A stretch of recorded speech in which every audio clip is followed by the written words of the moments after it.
freaking first cut. Golly.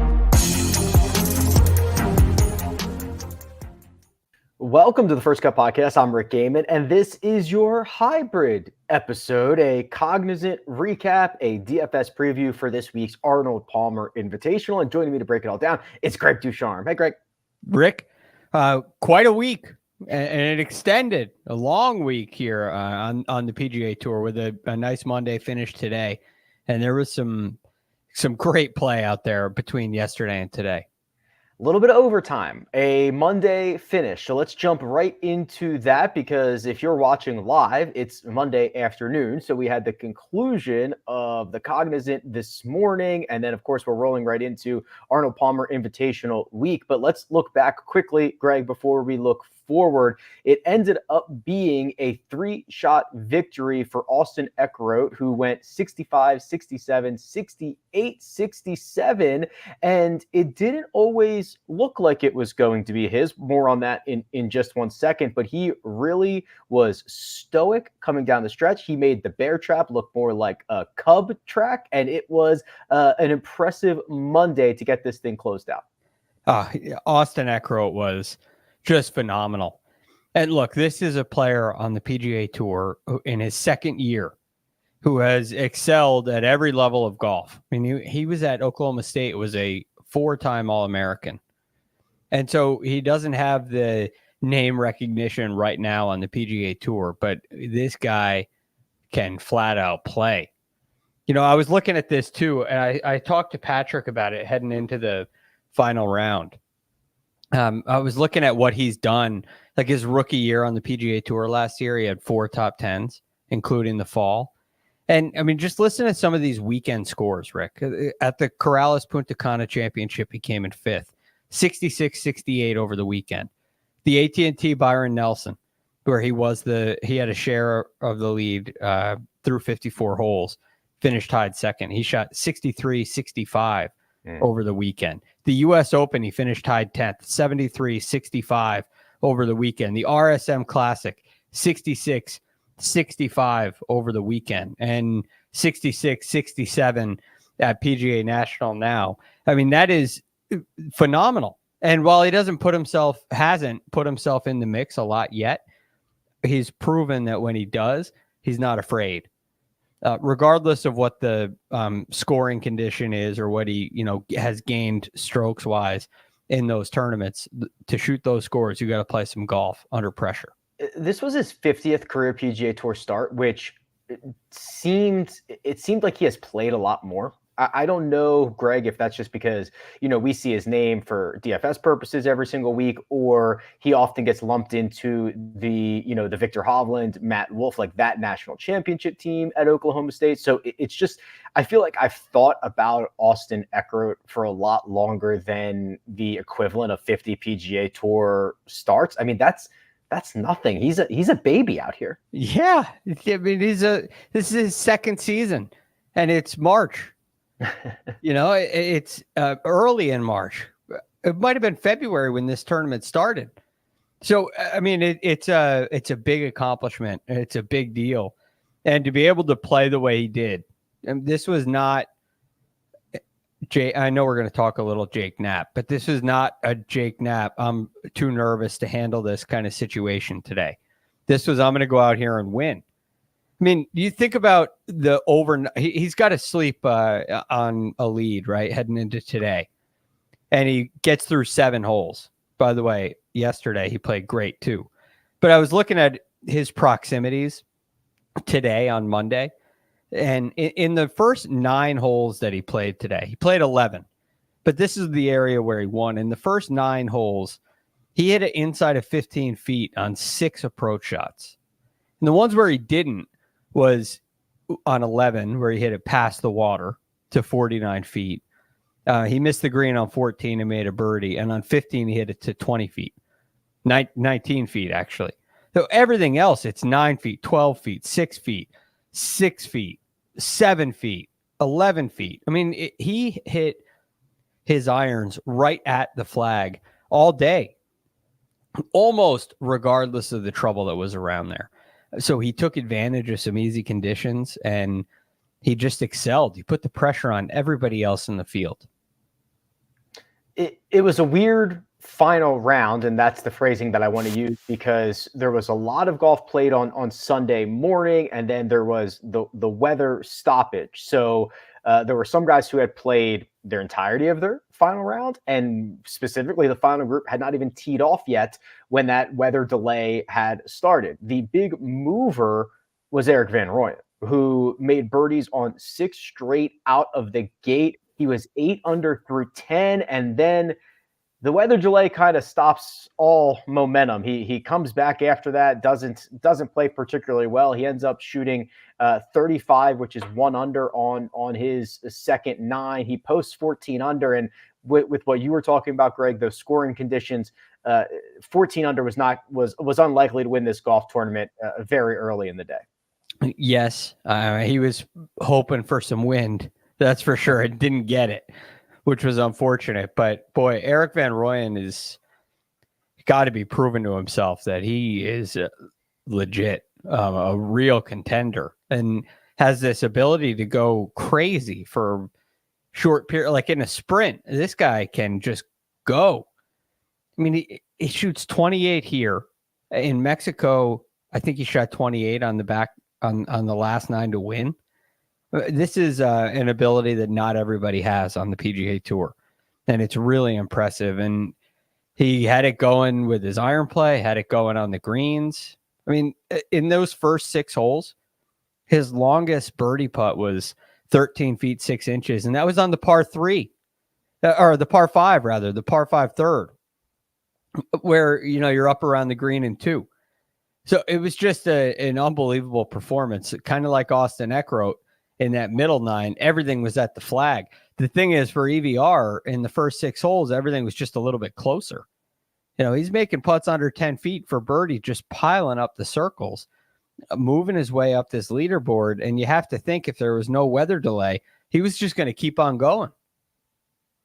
The circumstances and the way this played out, EVR essentially posts 14 under. There wasn't, he wasn't able to kind of put that pressure on Austin Eckroat at the same time that Eckroat was playing. That duty went to Minwoo Lee, who also finished at 14 under par in a tie for second. And Minwoo, after getting off to a little bit of a rocky start, birdie on 3, birdie on 4, gives them both back with a double on 5. He makes eagle on 10. He makes birdie on 12. And now he's the one that, with maybe a little bit of good fortune in his direction, maybe a little bit of bad bear trap misfortune in the direction of Austin Eckroat, Minwoo Lee is the one who could contend for this. It doesn't pan out that way, because we already talked about what Eckroat did through the bear trap, and Minwoo played his final 6 holes here at even par. But this was the guy who was applying the most pressure in the moment. Yeah, he was within 1 shot of the lead for a while. He got himself right there in the mix, and there was a point where you thought it was going to be a little battle between Eckroat and Minwoo down the stretch. But sadly, Minwoo ran out of par 5s, because he did a lot of his heavy lifting this week on the par 5s. He played them in 14 under par, which was obviously the best in the field. Through the 10th hole today, so there's only 1 par 5 left. So you got 12 total for the week. Through the first 11 par 5s, he had made birdie or eagle on all of them. 10 was his 3rd eagle. Right? I mean, he is torching the par 5s. Maybe you say Minwoo is munching on the par 5s. So by the time you get to the 72nd hole, it doesn't matter in the scope of the tournament. It could have gotten him solo second if he made a birdie there. But that was the strength of Minwoo's game. But ultimately, getting to watch him contend, getting to watch him compete is so fun. It's refreshing, and he has the stuff to be a star personality-wise. I think there's a few areas of his game he's got to clean up, because his iron play could be better. The middle 2 rounds, he hit 8 greens on Friday, 10 greens on Saturday. And in the 4th round, he hit it a little better. Again, no win, but he hit 14 greens, which was great for him. But he's got to clean some of that stuff up, clean up some of the mistakes, because the upside with him is extremely high. Two more quickies, Greg, then we'll get to the API here. Jake Knapp finished T4 fresh off his win in Mexico. I did not think this was going to be a good spot for Jake Knapp with all the water lurking, and we saw him kind of get loose at times, especially on Sunday in Mexico. But he goes 68, 66, 71, 66, so ties his best round of the week on Sunday. I was impressed with how he kept this golf course in front of him. I was impressed with how he geared down when required. And honestly, we saw a lot of Jake Knapp because he was paired with Rory McIlroy the first couple of days, so he was in featured groups. I left very impressed with Knapp, almost even more so than in Mexico, which is just the perfect spot for him. This I did not think was a great spot for him, and he was still showing us what that game's all about. Well, when we first started last week, we were putting his round on this golf course, right? And it was a complete disaster. But he comes out here this week, and it's all cleaned up, all buttoned up, even though he's playing with Rory McIlroy. I mean, in this final round, when he's got himself in contention, he puts the ball in play off the tee. And for the entire week, he was 13th in this field in driving accuracy. And still 11th in driving distance for all drives. Just really good stuff. And he showed a complete game again. You remember what he did with his short game back in at Mexico. He completely leaned on it. Now, you look at what he did this week with his short game. He's tied 7th. This is not a Florida kid, right? He's from California. This coming to play Bermuda grass without a lot of experience can be difficult. He proved he was able to do that. His bunker play is stellar. I mean, for the year now, year to date, he is 19 for 24 in sand saves. And you could just see he knocks them stiff out of the bunker, long bunker shots, short bunker shots. It is it's really fun to watch. And he surprised me too, Rick, but in the most pleasant way. All right. And then what I think is one of the more interesting stories of Sunday was the final group together, and more specifically, Shane Lowry, Greg. Both these guys, David Skins, Shane Lowry, shot even par 71s. Lowry, who has had trouble, to put it mildly, closing out events at PGA National, struggled again. The too little, too late. He was never in it. His 71 was his worst round of the week by 4 shots. It's just kind of a bizarre thing. I mean, the golf course played the easiest it did in round 4. I mean, it was 2 shots plus under par, and Shane Lowry with a chance to again go out and get one here, unable to get it done. Yeah, this was disappointing, and you could see that it was disappointing for him as well. He hit a number of really good approach shots on the front 9 and wasn't able to convert any of the putts. He was leaving them short, wasn't really giving himself a great run at it. And then you slip up and make a couple bogeys, and it's so disheartening. You finally get a nice birdie at 10, and a short miss on 9 as well for birdie, which is so difficult. Then you get 1 at 10, but you feel like you really needed a 3 there. And then you hit it in the water off the tee on 11. And and then you come back and knock it stiff at 12. And and then you saw what happened at 15 when he hit it in the water and hit his approach shot hit his third shot from the drop zone and kicked his club. This was frustrating. He jammed his wedge into the ground and whiffed on the kick, Craig. Yeah, you're right. That's just perfect. Couldn't even get the kick done. Nothing was going his way.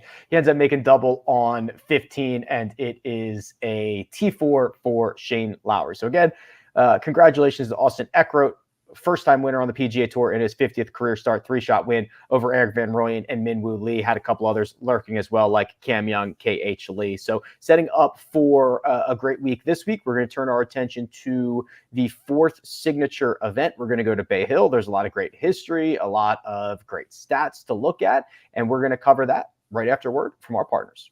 Who's in? Who's out? Let the madness begin. The NCAA Men's Basketball Championship Selection Show on CBS and streaming on Paramount+. And we're back. Okay, Greg. So hard reset here. We are going to look towards the Arnold Palmer Invitational. We are going to, as we do every week, go and look at the golf course. We are going to go, basically tier by tier, almost player by player. But we've got another signature event. So it is a small field, and Bay Hill, of course, we know, of course, we love. We've had ShotLink there forever. This should be a good one. Bay Hill is phenomenal. The whole Florida swing's phenomenal because the golf courses provide such a big challenge. This one in particular is a par 72 that's over, 7,400 yards. It's long, and you have fairways that are, their average width is plenty, but they play so much narrower than they are. You often get firm and fast conditions. I'm not sure it's going to be as fiery as it has been in years past because of weather that we've had in Florida leading up to it. But it could still get quite firm. And then, if you do miss those fairways, the rough is extremely penal. And so you are really, your back's up against the wall right from the tee shot, which is a nice change of pace because often on the PGA Tour, there's not a lot of penalty for hitting it in the rough. There's not a lot of penalty for errancy off the tee. And here at Bay Hill, there definitely is. Not saying that I have a preference one way or the other. I'm just saying it's a change of pace.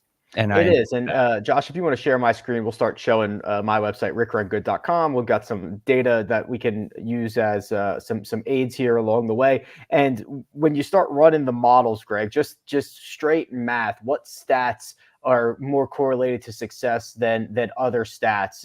No opinion whatsoever. You see a lot of approach stuff. You also see things like club head speed, because what you talk about, club head speed to me shows up a couple different ways. Obviously, it shows up in driving distance. It shows up in hitting shorter clubs in than your peers. It also shows up, and I think it's more specific to Bay Hill and other places, that thick rough, that penal rough, being able to extract yourself from there, that is a skill that comes with club head speed. So to me, I love it on a week where the math and the eye test line up, and I think this is one of those weeks. Yes, and looking at that approach stuff that does rate out to be so important, it's really hard to perform well with your irons from the rough, especially if you don't have the club head speed to match it. Right, the guy I think of Luke List at the Genesis or Patrick Cantlay at the Genesis, who were able from long distance to hit iron shots out of the rough and stop them on the greens. And there were other players that weren't able to do that.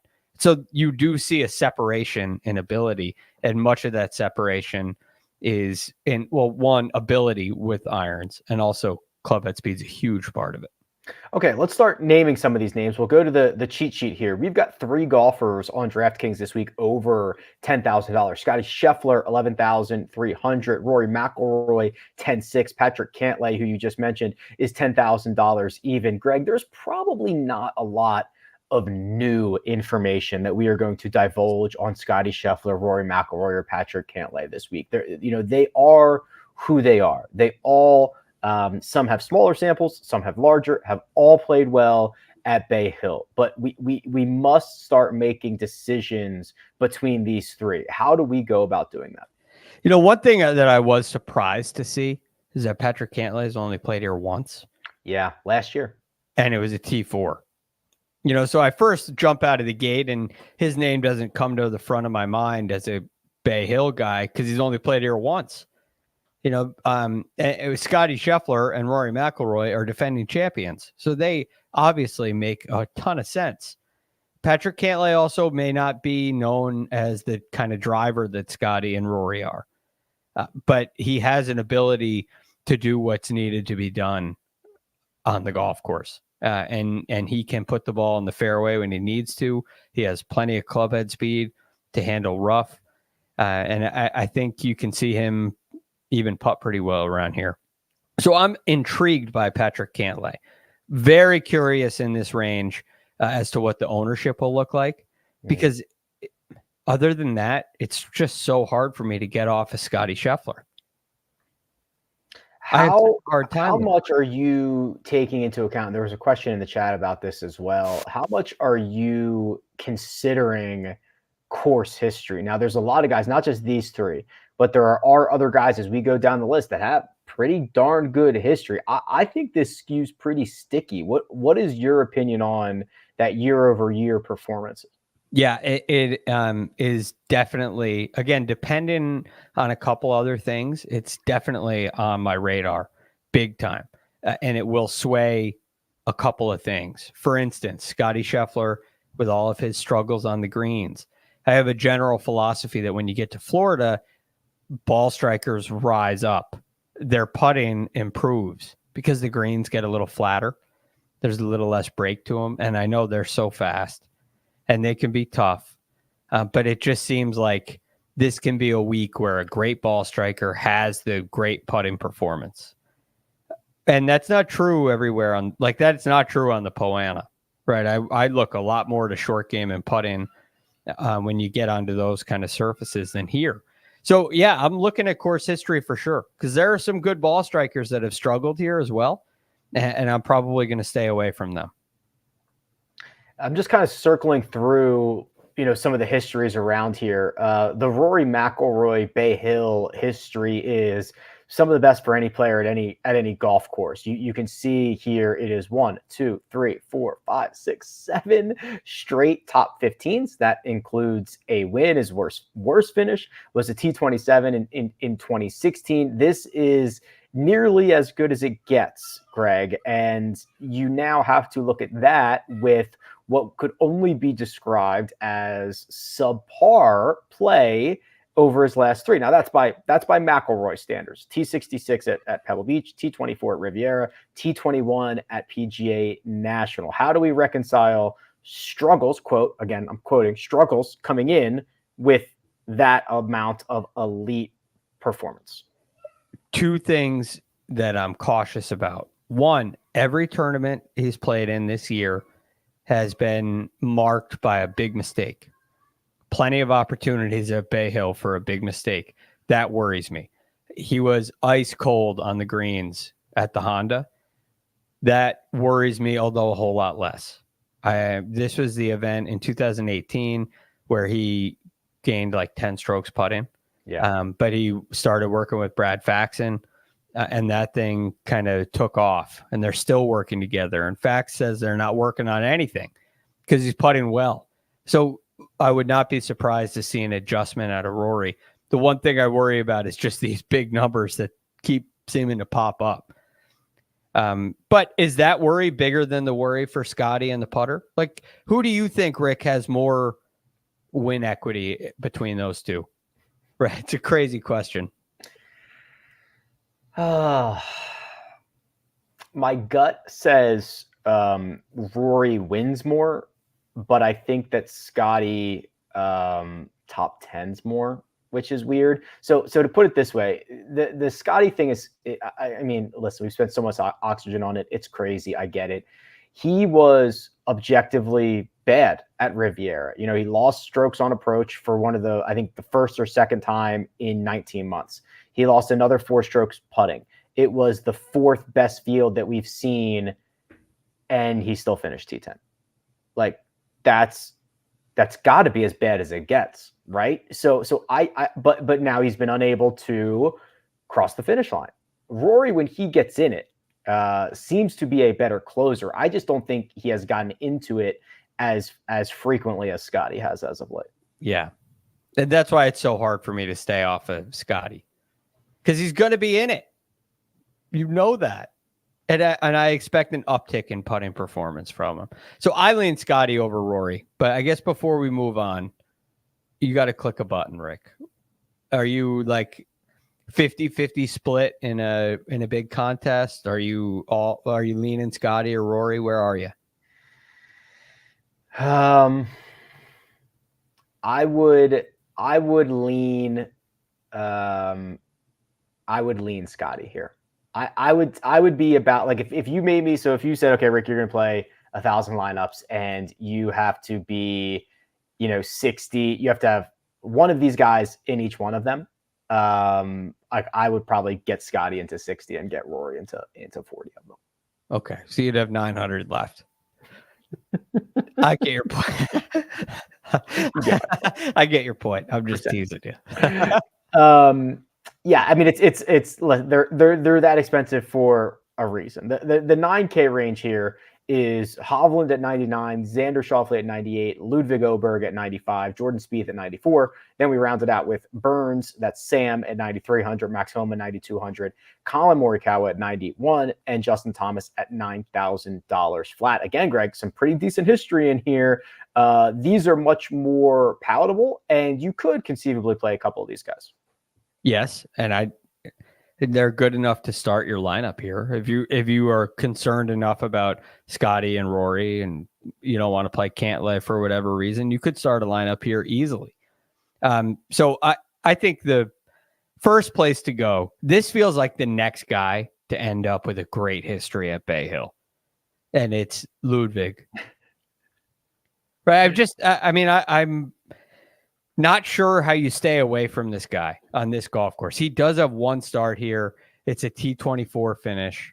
That was last year. He was an amateur at that time. It just feels like with his ability off the tee, this is the kind of place where he will excel. Yeah, his biggest weapon is magnified here. And the problem for everybody else is his next best weapon and his next best weapon are not far behind his best weapon, which is like super scary stuff. We've talked about it a lot that, and they're magnified and magnified. Yeah. And since he's turned pro, he's basically the third best player in the world. It's him, Rory, and Scottie in some combination. And I agree with you. I mean, God, at this rate, he might play here 25 times, 30 times. Who knows what it is? But this is probably one of the better on paper fits for him. And just the one start, like you said, as an amateur, started to show that. And then look at what he's done on the greens over his last 4 weeks. Mm-hmm. He's gained basically a shot or more in every tournament for 4 straight weeks. And it's looked bad on the greens.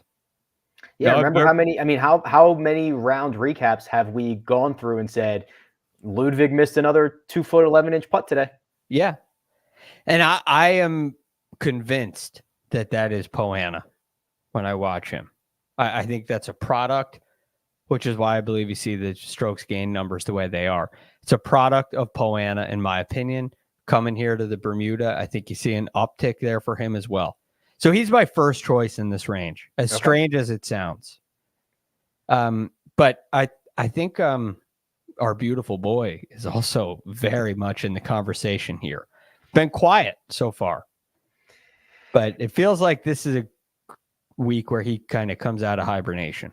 Yeah, he's been quiet. He's been working through some stuff. We saw him take off, skip an event earlier this year to kind of continue progress. He looked better and seemed more optimistic at Riviera, and that showed up in the stats as well. He kind of broke that little slump, Greg, where he was struggling on his approach play. He had, lost multiple strokes on approach in 3 straight, which is unheard of. I think it's the only time in his career he'd ever done it, and he kind of broke that, which I think is a good sign. When I spoke to him, he seemed optimistic about where he was trending, and then this is a place that, again, that should really allow him to just uncork all of his best products. And you look even further, the last 2 years here, you have a T2 in 22, a T10 in 23. Now this year, in theory, you have an improved short game. On top of that, he's putted well here the last 2 years. I just think there's a lot of evidence, predictive evidence to show that this is going to be a turnaround week, a get right spot for Viktor Hovland. And you go back to the philosophy, right? This is a driver's golf course. There are a few people I would take, ahead of him when it comes to just off the tee performance. And I am going to be interested to see, yes, obviously the great history here for Victor, but 2024 hasn't gotten off to a great start for him. I do wonder what the community will do with him. With the big boys in the 10K range, he's the most expensive in the 9K. Do you get skipped over for Ludwig, or do you I'm interested to see just kind of how ownership in general shakes out over. Especially the high-end 9K guys, which I think are going to be more difficult to get into lineups. Yes. Also, they could get kind of spread out, right? Yeah. Because you got Xander there, who certainly hasn't done anything wrong and seems to contend. We got to make some decisions here, so he's not on my list. But it's not. There's not really any reason for it. So I could see the industry going pretty heavy on Xander, or just as heavy on Xander as they do on Hovland or Oberg. The bottom of the 9K range are some guys that I'm excited about as well. Justin Thomas, I will give him a pass for what was a very, very ugly 2 rounds at Riviera. I'm not even going to try to guess what happened, but that looks like an outlier compared to his last 6 months. And then Max Homa, Greg, he doesn't have that elite course history that some of these other guys have. But it's very good. It's 4 trips here, no finish worse than T24, T10, T17, T14 along the way. And then kind of looking at what he's done recently, he hasn't had his best stuff, but even without it, T16 at Riviera, we're starting to kind of get in the right direction. I don't mind rolling out Max here and just thinking we're going to be a hair early on him. He's shown over the past over the last little bit, maybe 8 months or so, that he can grind, right? He can really grind it out, especially with his improved short game. The one concern I have is if he's not hitting it great, I still think you need to give yourself some opportunities. Yeah. And he hasn't been giving himself the opportunities. He's done a great job hanging on on the tough day, shooting 1 over. When it could have been 5, which is a great sign, but there's going to have to be a little bit of offense early in this tournament, in my opinion, in order to end up near the top of the leaderboard at the end of the week. Yeah. And I'm thrilled about his defense. I don't know where we are with his offense. So you would be going early on him. I don't have a problem with it, but it's probably not my favorite play in the range. Yeah, no. And I agree with you from the sense of there are, and I kind of was trying to get to this argument a little bit earlier on my YouTube channel, is Rory and Scottie have 19 different ways to get to the top of the board. That they just have so many paths. Guys like Homa and Colin Morikawa here don't have as many paths, right? If Colin doesn't play out of the fairway, don't look for him. Right. Don't look for him near the top. And I think there are a couple of ways that things could go wrong for Max as well. So it's just like those paths to the top of the board get a little bit more narrow. Yeah. Yeah. I completely agree. I feel like Jordan Spieth, before we move on to the next range, I think Jordan Spieth needs a little conversation. Aren't you upset that he got DQ'd from his last start? Yes. Yes, I am. I'm very upset about it. Whoops, I think I clicked Travis Spieth. Jordan Spieth. Yeah, Jordan Spieth. Great record here. Mm-hmm. Kind of surprising. Yeah, I don't know how. Well, so you know, this kind of rings in my head when you talk about the paths to victory. And he just knows how to score. And when you know how to score, it's easier to make pars than birdies, right? Like he can make a bunch of pars, and he doesn't have to play well to make them. It could be an exciting 18 par round. It's like Phil Mickelson in the U.S. Open. You would never expect Phil Mickelson to have success in a U.S. Open, yet he has 6 runner-up. Like he's in contention every year. It doesn't make any sense in his heyday. I think there's a little bit of that going on with Jordan. But what I like is he seems to be driving it a whole lot better.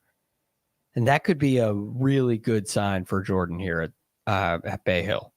Yeah, he is. He is driving it better, both longer and maybe a hair more accurately. But the stats are definitely in his favor.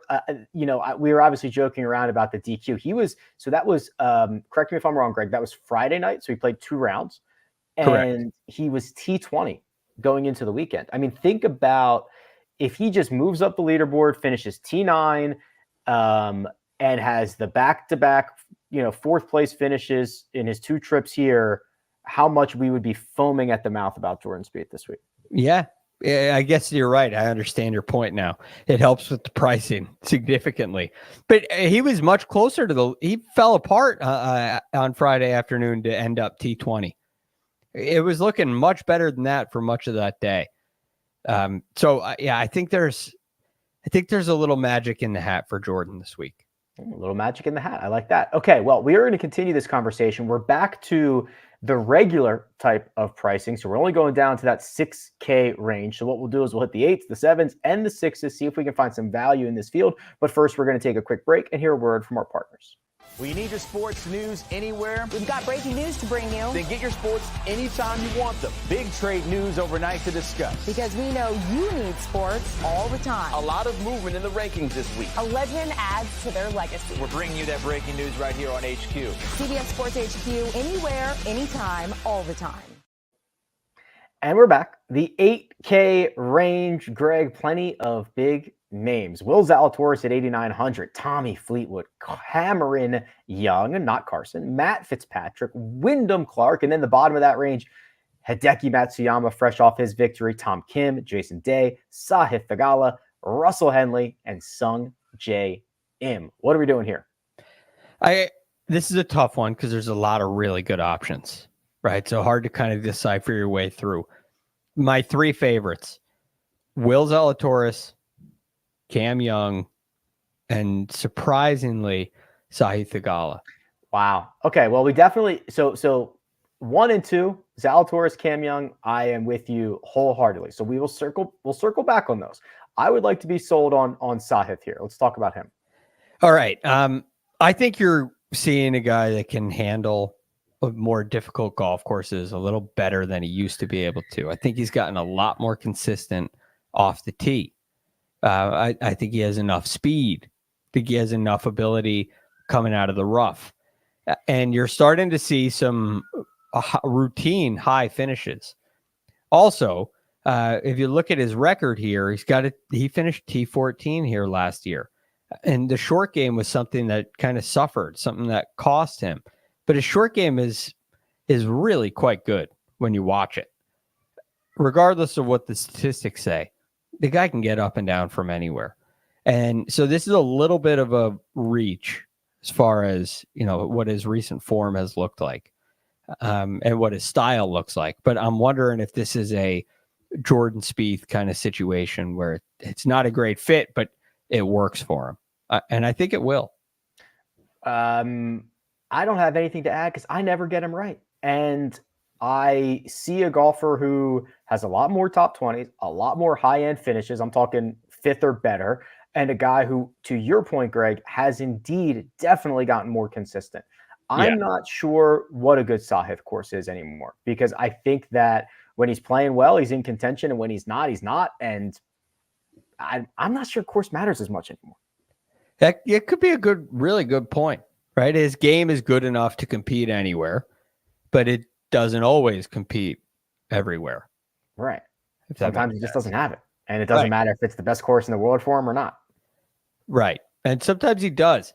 The other thing, Rick, is speaking of playing a little bit of offense, I don't think Sahith's going to be afraid if he gets a Thursday morning tee time or Thursday afternoon to go out and make birdies. I don't think he's afraid. He's not going to go in there and say, okay, this is a hard course. I got to play defense and I'm even par is good. I wouldn't be surprised if he shoots a 64 and then tries to hang on the rest of the week. I wouldn't surprise me if he has a great round in this tournament that keeps him near the top of the leaderboard. Yeah, no, it's a good call. The other 2 that we agreed on here, so we can go relatively quickly on, Will Zalatoris being 8,900 feels awesome. I mean, he is fully on the last two courses that we saw him were Riviera T2, Farmers T13. He gained in all 4 strokes gained categories in both of those, Greg. Both of those golf courses are places where you have to hit a lot of long irons. So is this one. I mean, this is a potential major championship contender on a difficult course that he should be able to separate himself from the field at $8,900. Yes, and extremely excited to play. He's fresh, right? Looks healthy. The golf swing is impressive. It feels like he's way too cheap. So the one concern is ownership. Does he become chalk? Has he shown enough to the rest of the community that he's back? That's something I'm going to be watching for. Probably. The only thing that might be the saving grace is Cam Young, who's 8,700. Hideki is fresh off the win, and Matt Fitzpatrick has great history here. So it might be held. The only thing that would also help is if Sungjae was playing better, because that would certainly help as well. But yeah, that's interesting. We'll see as the week goes on if everybody is just running to get all the Will Zalatoris they can handle. Here's the third guy that we referenced here, Cam Young. You want to talk about a little bit of comebacks, sophomore slump for Cam Young. I think, Greg, he's breaking out of it. The results are starting to pile up again. Yeah, they are. And it still feels and looks almost frustrating, which is I think a really good sign for weeks to come. This isn't him playing his heart out and losing, right? He's frustrated with his play, and he's finishing T4. That's a really good sign. So you're starting to see him drive it a little better. You're starting to see fewer of the terrible shots. And I think you're starting to see him get things together on the greens, which is a really good sign. And again, he's one of those guys like Rory and Scottie. And I named somebody else as well, Hovland. Ludwig, who I think is going to get a uptick in putting this week. It wouldn't surprise me if that was Cam Young as well. I do feel like he's very chalky, which I'm going to keep my eye on. Yeah, we'll keep our eye on. There was something else I was going to say about him, but I don't remember what it was. So, I think I was just going to say, I think he got a little bit of a reset in 2024 because his calendar year has been solid, and it's good to see. Anybody else in this 8K range? We were in agreement wholeheartedly on 2. You threw me Sahith, which I think is interesting. I'm not as excited about anybody else here. I wish Sungjae was playing a little bit better. Fitzpatrick is always a little bit tough with the great history. So I'm not super thrilled about the rest of these guys, but is there someone else we should talk about? No, I'm not overly excited about anybody else either. But like I said, if I'm watching that ownership and it feels like it's a little too heavy on Zalatoris or Young, Tommy Fleetwood would probably be the pivot for me. Yeah, that's a good call. So I was just looking at his Arnold Palmer stuff, and it's actually probably a lot better than most people would. Yeah, it's very good. Expect here. So let's see. I mean, he's got 1, 2, 3 top 10s, another T20. He's only missed 1 cut here. Yeah, a lot of solid finishes, almost exclusively living inside the top 25. Right. And again, this is a complete game, and this golf course requires a complete test. So it seems like he's been driving the ball really well. He's going to be able to get the ball in play off the tee. And he has a good enough short game to get up and down and scramble his way when he needs to. So, yeah, I think complete players, which is probably the Matt Fitzpatrick model here, just rely on everything working at the same time. That's kind of with Fleetwood and Fitzpatrick. I feel like they're capable of that. And I just lean a little towards Fleetwood this week.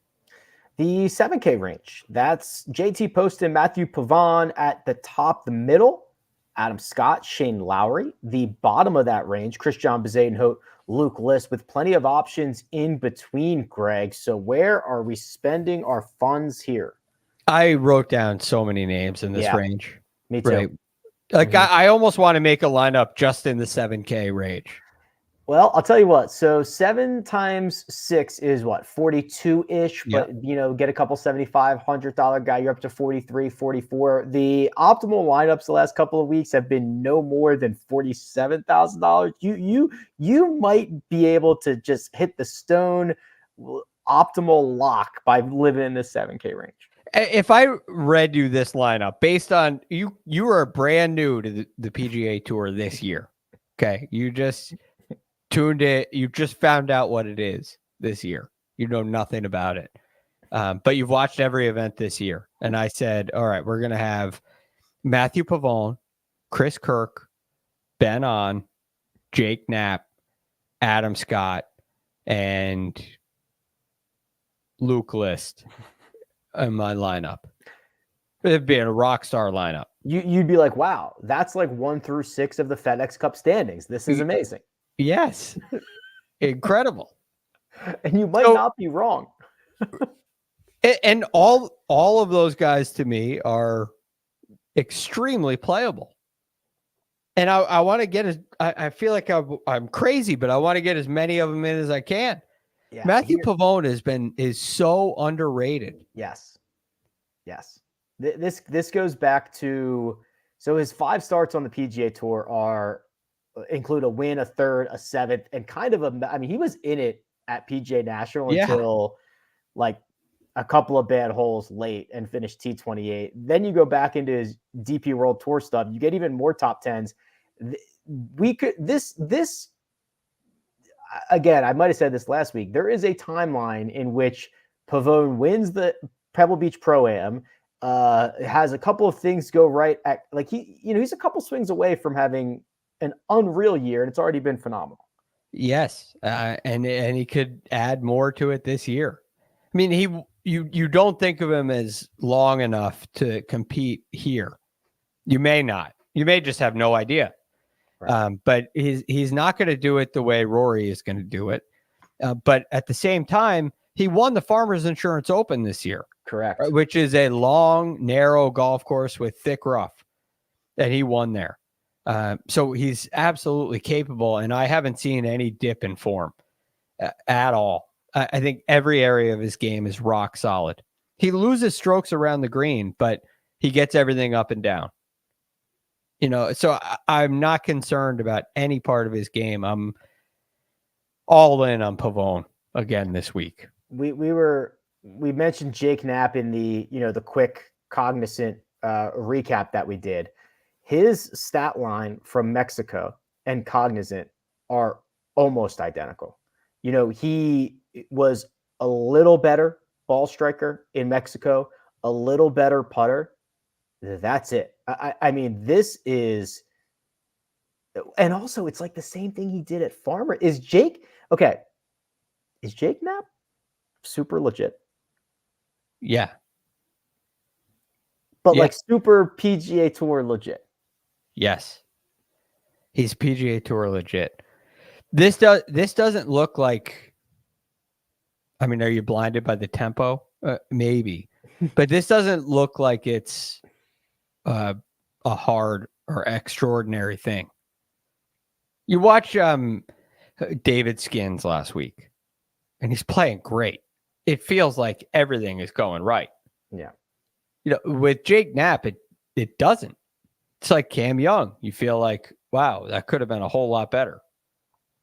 And those are the kind of guys that can develop a ton of consistency because their disappointments are still successes on the tour. And like, again, look at Jake Knapp's stat lines. You tell me you would tell me the weakness in his game is his short game.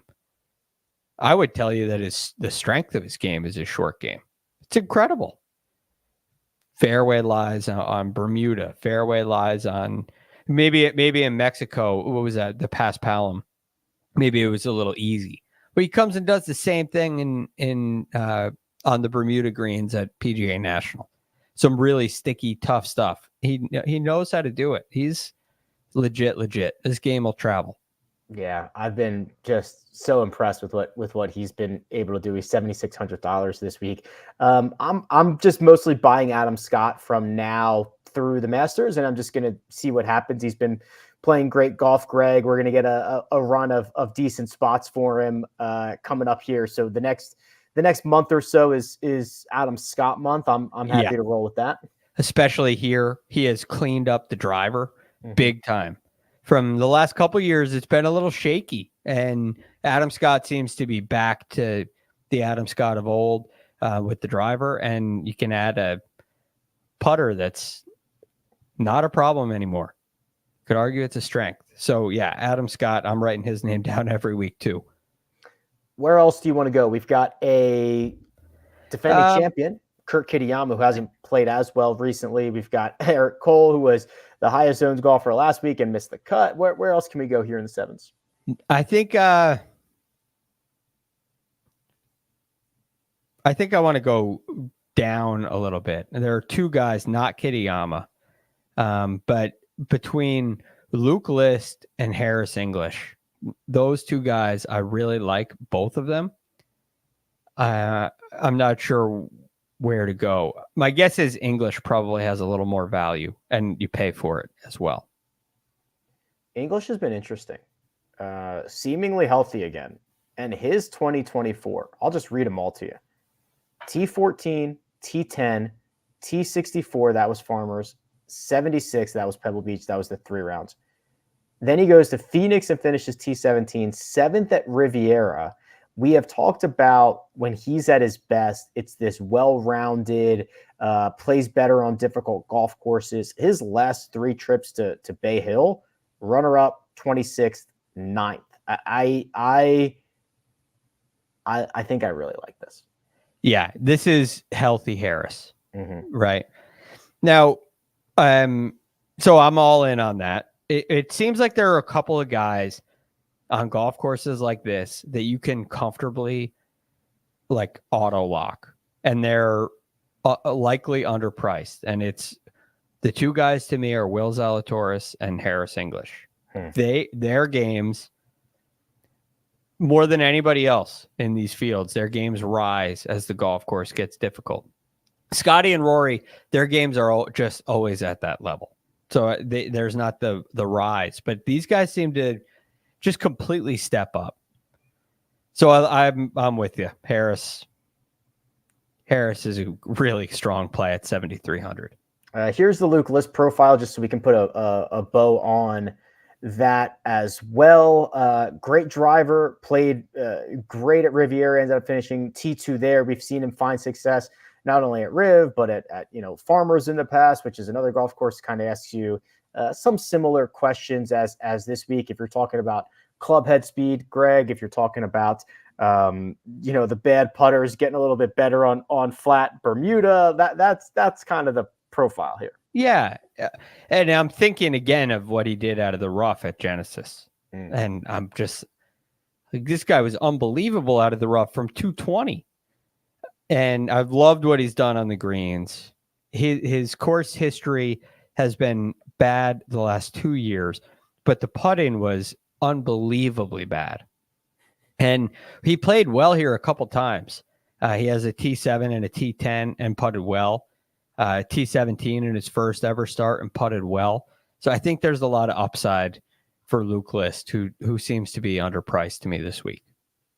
Let's find some real value in this $6,000 range. Starts with our most recent winner, Austin Eckroat and Emiliano Grillo, both at 6,900. Nick Taylor, Patrick Rogers in the middle at 65. And our minimum price golfers for this week, CT Pan, David Ford, Grayson Murray, and Webb Simpson. So, Greg, how do we want to go about rounding out the bottom of the board?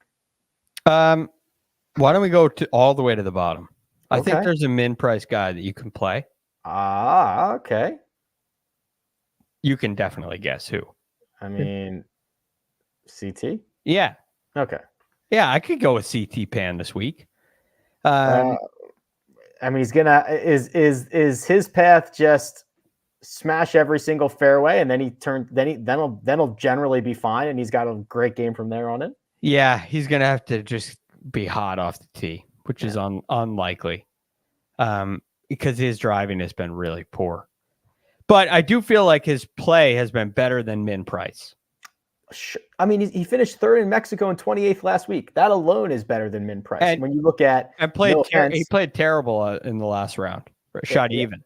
No offense, Webb Simpson. No offense. I mean, I guess Grayson Murray's won recently, but like David Ford, I'm not. Who is David Ford? So CT Pan is underpriced. I agree. I don't like what I see off the tee, but I like what I see with as far as confidence is concerned. He's dealt with injuries, some wrist injuries. Perhaps he's healthy, and he could open up a lot of space in your lineup, even though all my guys are in the 7K range anyway. So I don't need the space. Right. But what do you say? We get a little more realistic here? Sure. I think the guy in this range is I think it's Emiliano Grillo. Wow. Okay. I'm not far off. He would have probably have been the third-ish name, but I kind of thought I was high on him. On Grillo. Yeah. I just have a sense that everything has been so for him. I don't think anything has been bad. I love the way that he drives the ball. I think there's a very easy path where he pounds fairways. And I love what he's done on the greens this year. I'll say I've loved what he's done on the greens this year, meaning like the last 12 months. Yes. I mean, here he is. This is the Players' Championship of last year.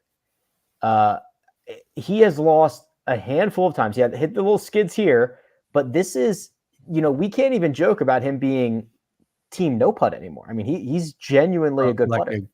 A good putter. Yeah.